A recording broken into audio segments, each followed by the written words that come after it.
Okay, 2 clap to start. Alright, welcome back to, I guess, my YouTube channel. Today, we are going to be reacting to something that has been highly requested. I've been very curious about this game, but I don't know if I'm going to play this game. So people said, hey, you want to check out this game? You want to learn a little bit more about Honkai Impact III? Well then check out this video, because apparently this video is perfect. So, we're going to be reacting to this video today. Alright? And we're gonna see if we can learn everything about Honkai Impact III. And I watched some of the character trailers and demos, so let's see how accurate I was on some of my predictions. I'm very curious about this. This is the entire story of Honkai Impact III in 20 minutes. Let's get into it. Honkai Impact III is one of the longest ongoing narratives created by Hoyoverse, with its lore spanning over 8 years worth of content. Oh my god, the question that most people have in the beginning is, what is the Honkai?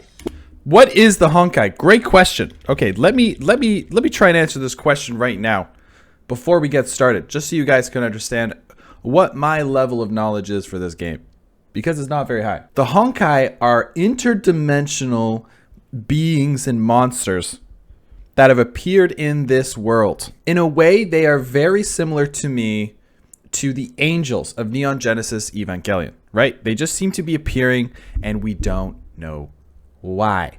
However, there seems to be more of them. It's more of like a horde, right? Compared to Evangelion, when there seemed to be like one big angel landed and then like messed up a whole city. This seems to be, sometimes there can be like smaller, like, you know, swarmy kind of factions. Now, because of the Honkai appearing, I know that there have been certain factions that have appeared. I just don't remember the names of them. Honkai. Well, Honkai can actually mean 3 different things depending on the context used in the game. The most common use refers to the Honkai phenomena, a mysterious and destructive force that plagues Earth in Honkai Impact III. The Honkai usually grows alongside technological advancements of civilizations, manifesting through plagues, natural disasters, and even monsters such as zombies and Honkai beasts. Okay, so the Honkai is more of a phenomena. Okay, so Honkai beasts are a portion of it, but they can manifest through plagues, natural disasters, and even monsters such as zombies and Honkai beasts. Okay, not 100%. I wasn't 100% accurate on it. Okay, good to know. The second meaning refers to Honkai energy, which causes the Honkai phenomena. Honkai energy is extremely dangerous to humans due to the radiation it emits, but it powers almost everything in the story, from the battles it's used in combat to the mechs and other weapons. Okay, so lastly, humans have found a way to harness it. It refers to the Cocoon of Finality, a higher dimensional being and the main perpetrator of the Honkai phenomena. Huh? Previous era, a highly advanced period from 50,000 years ago. The Cocoon of Finality trapped Earth in a 50,000 year loop where every time the Earth is destroyed, it gets reset. The previous era is the previous cycle, and many technologies from that time were preserved or reproduced in the current era. Valkyries are a group of... Whoa, hang on, I wasn't expecting that. So humanity was trapped in a 50,000 year cycle that was reset? That's really interesting. So I wonder if like we hit a certain point, then humanity would just get destroyed again. That's really interesting. Why though? They did mention that the Honkai sort of evolves with the technology level of the time, right? They did say that. So it's almost like if humanity reaches a certain point, it gets reset. But why? Why is this force stopping humanity from hitting a certain point of technology? What are we stopping the humans for, right? Why? That's interesting. That's interesting. Female warriors enhanced by a genetic imprint known as Stigmata, and they are the main force tasked with fighting the Honkai. There are 2 types of Stigmata: natural, which awakens on its own in selected individual, and artificial, an attempt to recreate the Stigmata technology in the current era, though it's far from perfect. The person responsible for copying the Stigmata technology in the current era is Otto Apocalypse, the overseer of Schicksal, the main organization on Earth tasked with fighting the Honkai. Other notable organizations include Anti-Entropy, which used to be part of Schicksal but broke away due to disagreements with Otto's methods. Instead of human warriors, Anti-Entropy uses mechs powered by Honkai energy. The sovereign of Anti-Entropy is none other than Welt Yang, the first Herrscher. Wait, Welt. Oh, he's in Honkai Star Rail. Okay, so in this game, he is the first Herrscher. Holy shit. Sovereign of Anti-Entropy. Okay, wow. Okay, so there are Valkyries. All right, let me just wrap my head around this. There are Valkyries, right? Valkyries are anime mech fighting girls who are the main force of fighting Honkai, right? This Honkai energy, Honkai beast, whatever. So far, I know that there are 2 factions. There's the Shiksha, which is like the main, right? The main group, and then anti-entropy, which broke off for let's say creative differences. The last notable organization is World Serpent, which traces its roots back to the previous era. They use previous era technology, and their main goal is to enact Project Stigma, a frightening plan from the previous era meant to end the Honkai at the cost of humanity itself. Oh shit. Okay, so they're like, yo, sorry, I'm pausing a lot. I'm trying not, because I don't want to talk during the video because this is a lot of information. Okay, so they're like, yo, they're very like Daenerys. They're like, we're not going to reinvent the wheel. We're going to break the wheel, right? The only way to end this cycle is we're just going to smash the cycle into a million little pieces. Okay. Leader of World Serpent is Kevin Kaslana, a warrior from the previous era who survived in the current one. Kevin Kaslana. Honkai gives birth to powerful entities called Herrschers, like who Kiana can bend Kaslana? physical laws. Normally, Herrschers are under the influence of the cocoon of finality as they are projections of its powers. However, due to the sacrifice of a certain Herrscher from the previous era, the Herrschers of the current era are no longer tied to the cocoon's influence. Additionally, the birth of a Herrscher is always accompanied by the formation of a Herrscher core, which you can think of as a source of power for a Herrscher, allowing them to draw Honkai into physical world and bend the laws of nature. So the Herrschers, they're not gods, but they are almost like, correct me if I'm wrong, but I'm guessing they're kind of like demigods, right? They're closer to demigods in the sense that they are almost like drawing power from this Herrscher like force. They're not gods themselves, and they can do things godlike, but they are not the gods. Some Herrscher cores are also referred to as gems, but note that they are the same thing. Alright, here we go. Give me the good stuff. Chapter 1 begins with Kiana Kaslana, May Raiden, and Bronya Seele, three Valkyrie trainees. Right, our three girls, the main girls. Battleship powered by Honkai energy from destroying a city. After reaching the control room, they learn that the battleship was gifted to Kiana by an unknown party who also tasked her with gathering 4 keys, each corresponding to a Herrscher gem left behind years ago during the second eruption when Sirin, the second... Damn! They really just throw you into it, huh? They really just slap you right into this story, right into the middle of it. So we're in the middle of this Herrscher battle, and I guess we start on a spaceship fight. Like, how sick is that? If this were an anime, dude, if this was like a show, this would be right up my alley. Now, people who watch my videos, right? Hello. How are you guys doing, by the way? I'm probably going to be posting this on a Monday, but happy Sunday. I'm recording the day before. It's a beautiful day. Appreciate you guys sitting here and watching this video with me. This has been an awesome experience so far, making this channel, diving deep into this lore. I just want to say thank you. I appreciate y'all. You guys are so cool. Anyway, if this was an anime show, dude, this show would be blowing my mind right now. It would be blowing my mind. Mech, anime, sci-fi, apocalypse, end of the world stories. Oh my god, give it to me. Give it to me. I just get my little grubby little fingers into it. Anyway, I'm getting a little excited here. Herschel almost destroyed Earth. Suddenly, the microchip implanted in Bronya's brain is hacked by Cocolia, an anti-entropy agent, forcing her to attack Kiana and May. Okay, that's They manage to subdue her, and they begin their journey to find the keys. Later, they find one of the keys, the Gem of Desire, in Shiksal's Oceania branch, implanted in a young Valkyrie named Wendy. Due to the implant, Wendy lost her ability to walk and harbors deep feeling of hatred towards the people who did this to her. This hatred leads her to become the 4th Herrscher, who has authority over wind. They stop Wendy, but Bronya's microchip is hacked again by Cocolia, who kidnaps... Bronya's microchip gets hacked again. Guys, can we... This is why it's so important to make sure that you always do updates on your hardware, guys. So we stop stuff like this. So she's just sitting out there, just raw dogging life, not getting any updates, no support from anyone. That must be so frustrating. How vulnerable must you feel as Bronya, right? How vulnerable must Bronya feel? She can just get hacked at any time.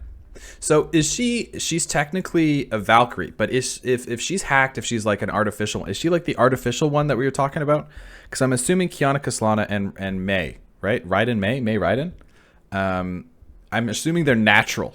They're naturals, right? As this guy was saying at the beginning. But Bronya seems to be artificial. I'm very curious about that. Both Wendy and May. Also, I forgot to mention, May is actually the 3rd Herrscher who has authority over lightning. Badass, Kiana, my queen, Teresa, my and goat. Himeko team up to save them. They rescue May, but Wendy is killed by Cocolia. Oh! I thought, oh damn, rest in peace, bozo. Damn, I thought Wendy was gonna make it. I thought we were gonna have like a Like a come-around arc. I guess that's why I didn't hear about her very much when I was watching the character demos, huh? That's a shame. Bronya falls into a coma after burning the microchip in her head. To find a way to save Bronya, Teresa enters Schicksal's secret library to search for a cure. This library can create a virtual world of events that happened in the past. Kiana follows Teresa and ends up witnessing the events of the Second Eruption when her mother, Cecilia Shariak, died fighting the Herrscher of the Void. Okay.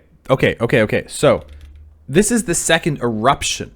All right, so I'm getting big Neon Genesis or Evangelion Neon Genesis vibes here, right? Okay, if you haven't watched that anime, quite possibly the greatest anime ever made. Quite possibly. Gets a little weird at the end, you know, but it's definitely worth watching. In that, there have been certain things called like events. What were they called? It doesn't matter. I'm assuming Honkai Impact 3rd is referencing. It's kind of like a shout out to those. So Honkai Impact 3rd. It's in the title, right? So this, we are dealing with the 3rd impact of the Honkai, the 3rd time that it's come around, the 3rd time we're dealing with this. Now, I know that they're in a 50,000 year cycle, so I feel like it's actually a lot more than that, but maybe in this story, in this 50,000 year chunk, this is the 3rd time that this has happened, right? We're getting a mention here of the Second Eruption, which is obviously a great calamity that has happened. Cecilia died fighting the Herrscher of the Void. So I think every impact, the first 2 impacts that have happened have been a great loss of life and a great calamity, right? So we're dealing with maybe stopping the 3rd one.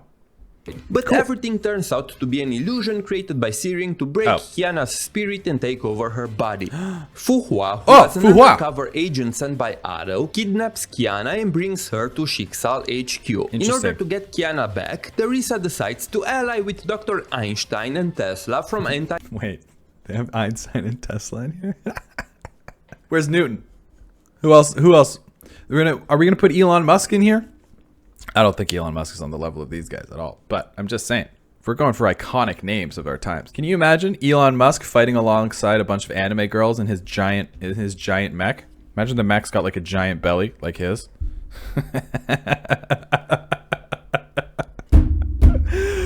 Oh my god. Mark Zuckerberg. Someone can oh my god, the world is ending.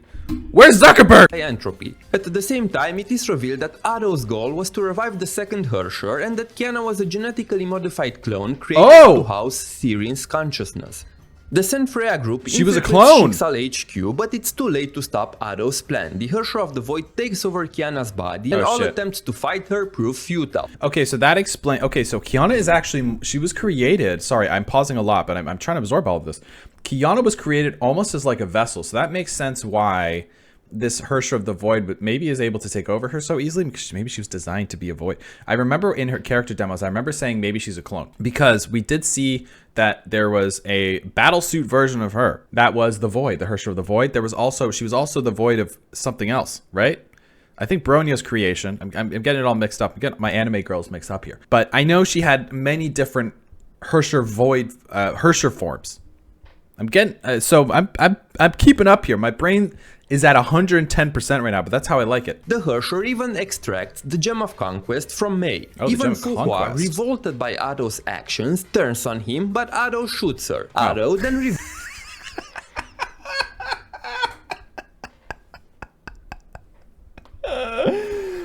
Oh man, Otto had the blicky. Otto had the blicky ready to go. In case any of these hot bitches, any of them turn on me, I got him with the piece, I'm ready. Feels that his true plan is to have a Valkyrie sacrifice herself to stimulate Kiana's emotions, allowing her to regain control over her body and becoming a human who can use Herrscher powers. Unfortunately, Otto's plan succeeds after Himeko, guided by Fuhua's consciousness, dons a powerful battlesuit from the previous era. This gives Himeko enough power to fight the Herrscher of the Void, but she ends up sacrificing herself to bring Kiana back. Whoa, oh my god, this is intense. Months later, Kiana is still missing and the Senfreya group heads to Arc City to make contact with a broker named World Serpent, who has information about Kiana's whereabouts. By the time they arrive, World Serpent has already been killed by Rita, a Schicksal agent sent by Otto. Afterward, we learn that World Serpent is still alive. In fact, he's not even a human, but a mass-produced robot behind the World Serpent organization. Their goal is to free their leader, Kevin Kaslana, from the Sea of Quanta.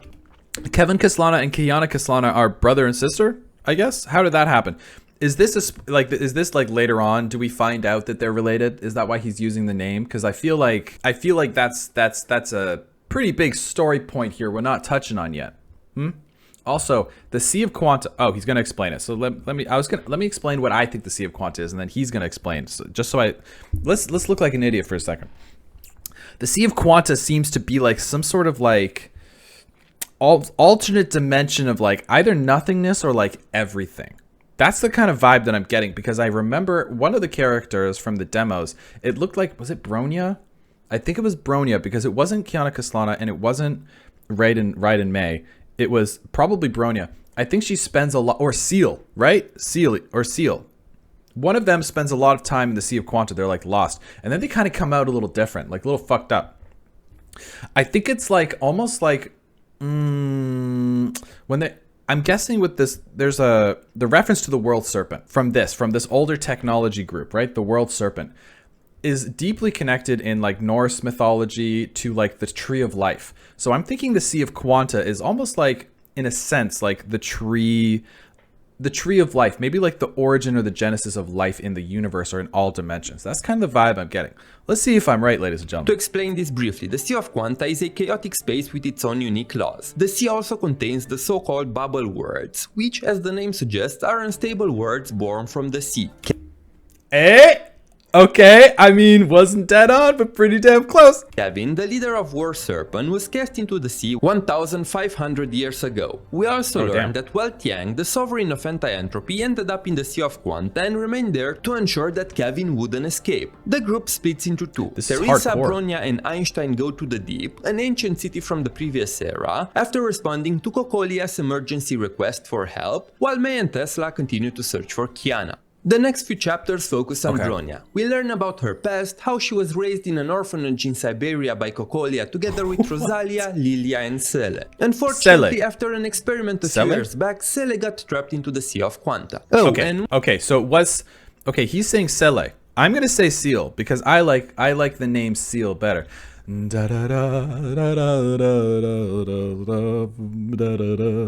Baby, I can get from around. One important thing about Seele is that she has another personality born from her stigmata, which I'm gonna call Red Seele from now on. Yes, we did know about this. Kokolia's group is being attacked by Shixal forces since she possesses the Gem of Desire, but Kokolia threw the gem into the Sea of Quanta to force cooperation from Einstein and the rest. Did I mention that the Deep has a way to access the Sea of Quanta? And things get even more complicated when it is revealed that Kokolia was secretly working with Grey Serpent who promised to bring Seele back from the sea, and Bronya is forced to dive into the Sea of Quanta alone.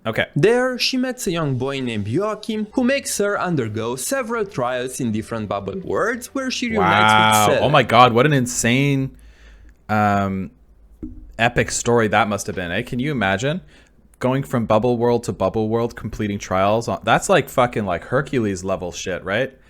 Hercules completing his like 12, 11, 9 labors or whatever. Must be on that level. Forcing like an orphan child to go through that, that's kind of messed up. Also, this is kind of developing into a bit of a love story, and I'm kind of here for it. The young boy is later revealed to be Tiang, who crafted these trials to pass on his Herrscher powers to Bronya, who becomes the new Herrscher of Reason. Meanwhile, Seele finds herself in a bubble world created from Kevin Kaslana's memories, the leader of World Serpent, and the ancestor of Kiana's family. Okay, now we have that answered. Okay, so he's the leader of World Serpent, right?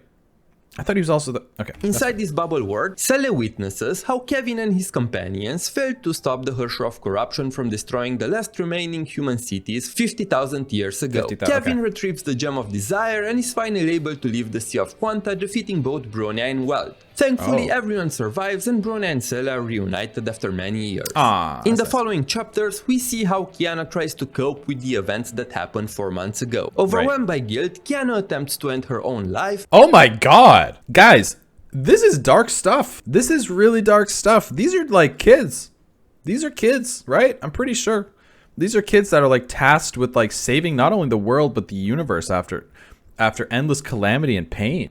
Of course these kids are going to start to break mentally.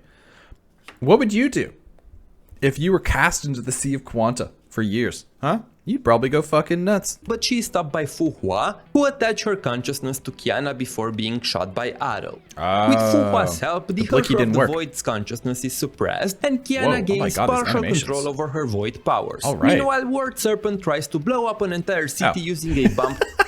These guys are fucking nuts, dude. These guys are insane. Why? Why blow up a whole city? So I know their whole plan. Their whole plan is to like end the Honkai threat by ending humanity, right? So are they just gonna blast a city one by one? Is that their plan? I thought it was gonna be like one big event, one catastrophic event to end the human race, but they're like, no, let's just, there's like 4 cities left. Let's just smash them one at a time. That's probably easier. Powered by Honkai energy. Kiana, using her Herrscher powers, takes the bomb into the stratosphere, where it detonates and Kiana is hit with the Honkai energy from the explosion. As she falls, Kiana is caught by Durandal, the strongest Schicksal Valkyrie. A little bit of a history lesson here for you guys. Durandal, I believe, is a legendary sword in real life. This is a legend, a real life legend. Durandal's a legendary sword wielded by I think a French paladin. Yes, that's right. The French had paladins named Roland. It was rumored to be indestructible. That was the indestructible sword of Durandal. So that's really cool that they have such a powerful character. That she is the strongest Schicksal Valkyrie, right? And she's named Durandal. She's indestructible. That's cool. Valkyrie, who captures her and takes Kiana to a Schicksal base in Africa. Kiana is unable to... We're in Africa now? There's Africa here? So this is a version of the world.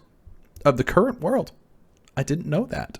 I thought it was going to be their own thing. So they have like, we got like Las Vegas. What's going on in Vegas, guys? That place is falling apart right now. I wonder how it's doing now. You know, what are the French up to? What's going on in China? What are they up to? They're probably pretty busy. Escape Durandal until the base is attacked by World Serpent. Using the Chaos as cover, Kiana escapes but is confronted by Kevin. Fu Hua, who is revealed to be Kevin's old companion and a survivor from the previous era, okay, that kind of makes sense. Stalls Kevin enough for Kiana to escape. Consumed by anger and regret, Kiana teleports to Nagazora. Damn, Kiana's going through it. Met May and Bronya 3 years earlier. May and Tesla pick up a signal left by Kiana and arrive at Nagazora. They follow her and meet a homeless girl named Sora, who, along with other children, lives in the ruins of the city. The children are cared for by an individual they call Sensei, revealed to be Raven, an agent of World Serpent who is there to kill Kiana. While they initially work together to fight Kiana, May and Raven eventually fight. After witnessing May's determination, Raven relents and allows her to reunite with Kiana. Okay, so like World Serpent, mostly bad guys. But maybe there's some people in there that are actually kind of good, you know? We were talking about this earlier on a different stream. Just because like it's a bad organization. I think the Honkai or the Hoyoverse is good at showing this. Just because the organization is bad doesn't mean there's some good people in it trying to do good in this bad organization, you know? Just because I am bad guy does not mean I am bad guy. Are reunited once more, but this time it is revealed that the Herrscher courts are poisoning Kiana and she only has 2 months left to live. Oh shit. Dude, Kiana Kaslana's going through it, guys. This is awful. Can we take her off to can we put her on a beach somewhere? Can this woman get a vacation, please? This harrowing truth, May desperately searches for a cure, and the only one who promises a solution is none other than Kevin Kaslana. Okay. Kevin tells May that she must become the Herrscher of Thunder again, which will remove the Gem of Conquest from Kiana's body, giving them enough time to implement Project Stigma and save the world from Honkai. But Project Stigma was the one that was going to wipe out humanity. Why are we doing this all of a sudden? Right? Project Stigma was the plan to destroy humanity. Why are we going along with that? To this, May agrees to join World Serpent and help them. While all this happens, Otto and Kevin form an alliance. Otto opens up an imaginary singularity in Nagazora, and May absorbs the Honkai energy to become the Herrscher of Thunder once more. She's so After hearing what happened, she might actually have one of the coolest character designs in the entire Hoyoverse. This thing with the red horns, like she's such a badass. She's so cool. Kiana tries to stop May from leaving, but after a heart-wrenching conversation, May departs with the World Serpent. Whoa. May, now a World Serpent agent, is sent with Raven to a tropical island called Coral Island to subdue a newly formed Herrscher, the Herrscher of Ice. It turns out that the Herrscher of Ice is a former Schicksal Valkyrie named Anna Shariak. They also meet Owl, another World Serpent agent. Owl and Anna knew each other as Anna saved his life a few years prior. Owl betrays Raven and May to protect Anna, and they both end up combining into a super Herrscher called the Herrscher of Rhyme. What the fuck is this? The Herrscher of Rhyme Star? What the hell? A super Herrscher? You can do that? The other Herrschers are standing there going, you know the Willem Dafoe meme where he's looking at, you could do that? Prime Star. May and Durandal managed to defeat the monster and obtain both the core of ice and the core from the newly formed Herrscher of Stars. Remember that a while ago Otto shot Fu Hua in the head? Yes. Otto shot Fu Hua in the head, but she attached her consciousness to Kiana Kaslana and was able to save Kiana, because she was attached to her consciousness, to appear and save Kiana from ending her own life. Right? Okay. Well, while all of this was happening, the Herrscher of Sentience awoke in Fu Hua's body. Oh shit. Fu Hua is immortal, so after Otto shot her, he put her into a healing pod. But Fu Hua transferred her consciousness before she was shot, so there was no one in her body to wake up, which turned out to be the perfect opportunity for the Honkai to... Oh, this is good. This is good. A lot of this story is really like cause and effect. A lot of it, because you don't see this like... A lot of it's hard to explain when you're watching it, but it really seems to be focused on this happened, so then this happened because of this person's decision. There seems to be a lot of extra emphasis. I know that's how a story is. Okay, guys, give me a break. I know how stories work, because this happened, then this happened. But it really seems to be that because of the decisions that these beautiful women are making, and men, beautiful men, things happen in such a direct response to their decisions that completely alter the storyline, which is so fascinating, right? Like none of this would have happened if Otto didn't shoot her, right? If Otto didn't decide to shoot her, blah blah. If Kiana Kaslana would have been dead, but if that didn't happen, but this Honkai energy taking over her, this is cool. This is really cool. Take over. The Herrscher of Sentience, who had Fu Hua's memories when she woke up, killed one of Otto's clones, destroyed one of World Serpent's bases, and fought Kevin, after which she gained possession of the feather that housed Fu Hua's real consciousness. From there, the Herrscher of Sentience and Fu Hua visit Mount Taishuan, a place where Fu Hua lived for many millennia. There, the Herrscher of Sentience has a whole identity crisis until she realizes that she's not the real Fu Hua. Meanwhile, Kiana and Bronya also visited the same place to look for some techniques left behind by Fu Hua that could help them control their Herrscher power. And Fu Hua and Kevin Kaslana are both from the previous era. Okay, so Fu Hua is immortal. After they arrive, they witness Fu Hua's memory spanning her 50,000 years life, which turned out to be planned by the Herrscher of Sentience to make them learn more about Fu Hua. Then the Herrscher of Sentience makes Kiana and Bronya decide who is the better Fu Hua. Of course, Kiana and Bronya choose the Fu Hua they know, and the Herrscher of Sentience throws a temper tantrum, but they end up defeating her. Yo, Herrscher of Sentience threw a temper tantrum? She didn't like that. Okay, very cool. So why did she make them choose? It's really like all of these Herrschers are really trying to destabilize not only this core group, but Kiana Kaslana specifically. It really does seem to be like they want, like, Kiana Kaslana, she's a clone, right? And she's going to be used as a vessel. So it's like they're almost trying to put her through so much mental agony that she eventually, her mind breaks, right? That's kind of what I'm gathering from this. They're trying to break her mind so that some sort of Herrscher, maybe the Herrscher of Void, can take over. I think they may have maybe said that earlier, but it's kind of like clicking now. Because I was thinking, like, damn, she's been through a lot. But that's the point of the story. It seems to be that, like, Kiana Kaslana is the main character for a reason, right? She's the main character. It's all about her perseverance, her will, her strength. She is so strong-willed, and she's becoming so strong-willed through all of this stuff, right? She's overcoming all this crap. She's losing friends. She's losing family. She's getting mentally tortured for all this stuff. And she comes through and perseveres every single time. That's awesome. For the sake of humanity. And then they all clap and Honkai Impact together. And then this is the most Honkai Impact to ever impact. After a while, the Herrscher of Domination, who has the power to copy negative human emotions and create up to 1,000 puppets from them, is wreaking havoc around the world. The first part of this arc focuses on Seele and the dynamic between her and her counterpart. Cool. Seele is slowly becoming more mature and the other Seele grows scared, thinking that Seele will no longer need her. Right. The Herrscher of Domination tries to exploit that fear, but both Seeles manage to overcome it and Seele gives the other Seele full control of the body for the first time. Cool. The latter part of the arc focuses on Kiana. After a failed attempt to stop the Herrscher of Domination, Kiana gets dragged into the Theater of Domination, a separate dimension belonging to the Herrscher. There, the Herrscher of Domination wakes up the Herrscher of the Void inside Kiana by showing Kiana proof that Himeko is indeed dead. Right. There's another level of, right, they're like traumatizing her, right? Look at this. Oh, your friends are dead. And she's like, nah, nah. We finally learn that Kiana and the Herrscher of the Void personality are both personalities born from Syrian's wishes. Oh. Kiana represents her wish to live a normal life, and Oh. the Herrscher of the Void is her wish for revenge. Kiana defeats inter-conflict. That's really interesting. All this is happening because of inner conflict of one person's, well, God or whatever's pain.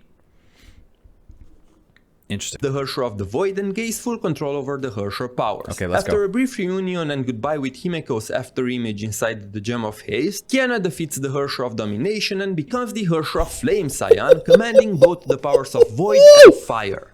Void and The fire? time has So can we mix and match Herrschers, guys? No one told me this was a mix and match situation. So what if we did like, oh man. So there was, oh God, what was was it ice and thunder? It was like rhyme something. So that is Flame-Scion, huh? What if we mixed like wind and ice? Ice wind. That has some fun implications. finally come for Otto to put his 500 years long plan into motion and bring back his childhood friend and love of his life, Kalen Kaslana. Otto resigns as Schicksal Overseer and passes down the title to They're not related, right? They got married and then she took her name. She took his name. They're not brother and sister because they both have the last name. I'm Teresa. Okay. He then lures the Senfreya group and Anti-Entropy to Colosten, where the old Schicksal HQ was located, using the core of domination as bait. When they arrive, Otto does his best to get on everyone's nerves, secretly preparing trials and obstacles for them to overcome and grow, while also furthering his plan. We finally learn that Durandal is the real Kiana, who was thought to be dead for 10 years. With her real identity revealed, Durandal teams up with Kiana to deal with Otto once and for Durandal was the real Kiana all along, huh? Maybe the Durandals were just the Kianas we met along the way. all. Otto had amassed an infinite amount of imaginary energy by forming a connection with the imaginary tree, becoming a false god. However, Dude, what happened?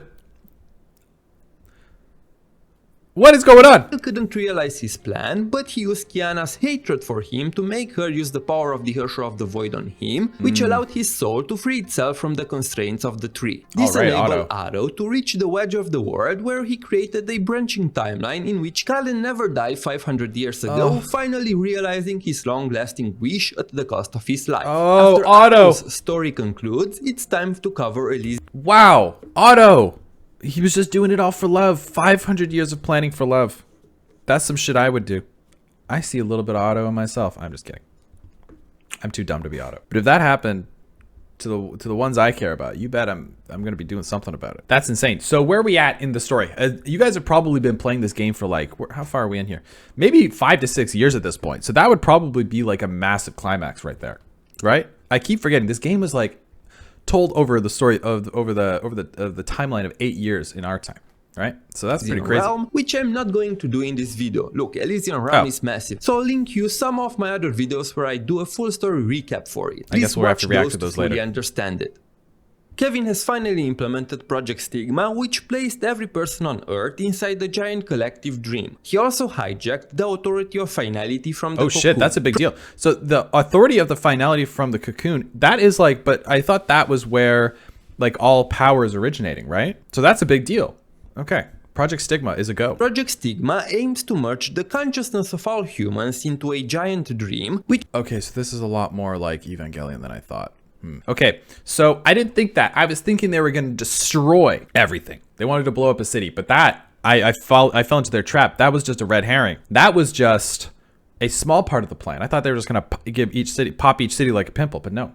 That was just a distraction for their greater goal. A giant consciousness merge, an infinite Tsukiyomi. Right? An infinite Genjutsu. That's cool. That's cool. Which in turn would give birth to physical manifestations of human ideas, which are basically living stigmata who can coexist with the Honkai. Sure. All the people who had a naturally awakened stigmata were transported to the moon, and all active Herrschers were thrown into the Sea of Quanta. There, Mei and Kiana finally reunite, and with the help of some familiar faces, they manage to unlock the mental constraints on their authorities and escape from the Sea of Quanta and confront Kevin on the moon. What? What the fuck? You lost me a little bit there. Okay, so this plan comes to fruition, and basically shit goes crazy. They all get separated. All the stigmatas, these human representations of stigmatas get sent to the moon, and then all of the Herrschers get thrown to the Sea of Quanta. Okay. Got it. Unfortunately, Kevin outmatches them in combat. This is when Mystaline, a World Serpent agent behind Project Stigma, traps Kiana, Mei and Bronya inside a dream, intending to take control over the powers of the Herrscher of Reason. As the story progresses, we learn that Mystaline's true goal was to help Bronya awaken as the Herrscher of Truth, the complete form of the Herrscher of Reason. Whoa! Reason. Right. Oh, interesting. Okay, that is really interesting. I guess the next step up from knowing reasoning is knowing truth. That's interesting. If you know truth, you also know lies. Because if you know what is true, in contrast, you know what is false. Meaning, you know everything. This is kind of like all-knowing. That's really interesting. Afterward, the group returns to Earth, only to find that most of it has already been consumed by Project Stigma. Anti-Entropy and Schicksal come up with a plan together to stop Kevin. Durandal, Fuhua, Teresa and Seele enter the giant dream to steer the wheel of the humans trapped there and make them want to wake up on their own. While there, they also steal a part of Kevin's authority. Mei reclaims the lost authority of Origin, which once belonged to Alicia, becoming the new Herrscher of Origin. Okay, so these girls are getting pretty OP, right? We have the Herrscher. This is crazy. I didn't realize the power scaling was going to be this insane. Like, we already started with reality warping powers. So, of course, it gets to this level. We're now getting into, like, the hacking, like, life. We're hacking the world. We're not just warping reality. Everyone can warp reality at this point. You know, we've power crept all the way up to that point. But now we're hacking each other, right? This is crazy. Kiana, after absorbing all Herrscher authorities, is recognized by the Cocoon as the true Herrscher of Finality. Then they battle Kevin one final time and defeat him, finally surpassing his ambition. Kiana gets the full authority of Finality and becomes the new goddess of Earth. What? The goddess of Earth. Since Earth is still recovering from Project Stigma, Kiana remains on the moon to siphon all the Honkai energy there and find a way to convert Honkai energy into regular energies. Of course, and then that is how Honkai Star Rail starts, right? The little red guy in the Honkai Star Rail, the little guy, the little like engineer captain guy, that's Kiana Kaslana, right? So that it won't threaten humanity in the future. And this is pretty much the story of part 1 summarized, but we're not done yet. No. There's still part 1.5, which is split into 2 big halves. So let's start with Seele's arc. Seele is lured into a bubble world that's actually 2 bubble worlds existing in the same space. Guys, fuck. I'm tired of this. I'm tired of you guys. Red Seele and Blue Seele are separated. As they search for each other, they meet Vita, a cheerful and bubbly girl who offers to serve as their guide. Later, we found out that Vita is from Venus, and that 250 million years ago, Venus also fought the Cocoon of Finality, but was destroyed. 250 million are on the brink of destruction, and the one behind this is being referred to as Sa, the abyss of the Sea of Quanta. Sa is a being that evolved to be similar to the Cocoon of Finality and is planning to destroy the 2 bubble worlds to harness the energy resulted from their destruction. To stop Sa, they need to create a new Herrscher that is born in the Sea of Quanta and use its authority to cut the connection between Sa and the bubble worlds. Vita is revealed to be Sa's proxy, a clone of Sa. I knew it. Once they introduced Vita, I was like, she's gonna be a much bigger player. She's gonna be a much bigger player. I thought it, but I didn't say it, so you're gonna have to just trust me. That is going around the Sea of Quanta to harness energy. It is also revealed that Sa was the last survivor of Venus and gained some power from the Sea of Quanta. After millions of years of growing, Sa became a being similar to the cocoon of finality. Whoa. After Seele becomes the Herrscher of Rebirth, she manages to defeat Vita and cut off Sa's connection to the two bubble worlds. Vita then reveals that this was part of her plan to free herself from Sa's clutches and be free. After thanking Seele, Vita disappears. The second half happens on a dwarf planet at the edge of the solar system called Phosphorus. Fu Hua is teleported there by a mysterious force. It's interesting that the name phosphorus is used here. In real life, phosphorus is not a naturally occurring element, right? It is, all of the elements of phosphorus are so unstable that they actually can't appear in real life. So they have to be created artificially, right? Artificial creation. That could be interesting. Very volatile. And of course, I'm talking about the purest forms of phosphorus. Phosphate can also exist in your body, and it's found in foods and whatever. But once phosphorus is exposed to oxygen, it reacts immediately, right? In your matches, and you've heard of red phosphorus and white phosphorus. It's just boom. Maybe that's connected somehow. Anyway. Fu Hua meets 7 city representatives who all look like child versions of Vita. As Honkai beasts keep appearing on Phosphorus, Fu Hua and the small Vitas begin investigating. Soon, Fu Hua learns that Phosphorus was, in fact, created from the seeds carried by Grisio, one of— Hello! Oh my god! You can't keep getting away with it! Her fellow flame chasers from the previous era while implementing Project Arc. Project Arc was supposed to be an alternative to Project Stigma, and Grisio was tasked with finding a suitable planet without Honkai to rebuild humanity. Sa lured Grisio here and stole the genomes from the Arc to create life. Grisio fell into a deep slumber, but Fu Hua wakes her up. We also learn that soon after Vita left the bubble world where she fought Seele, she was captured by Sa and imprisoned inside a small pocket space in the Sea of Quanta. With Fu Hua's help, Vita escapes. The one who brought Fu Hua here was Su, another flame chaser and the same person not related who to Sa. Kevin into the Sea of Quanta 1,500 years ago. After ascending to a higher plane, Su was able to observe our world and came up with a plan to stop Sa by bringing Fu Hua here. Fu Hua, Grisio, Vita, and Mistalin managed to push Sa back, and just before Sa was about to flee, Kiana fires a beam of energy at it from the moon, essentially eradicating all its roots from the proper world. Inside the Sea of Quanta, Sa is extremely weakened, and Vita takes this opportunity to kill it and take over its authority. Now that she is completely free, Vita leaves Phosphorus, and her story will continue on Mars during part 2. What?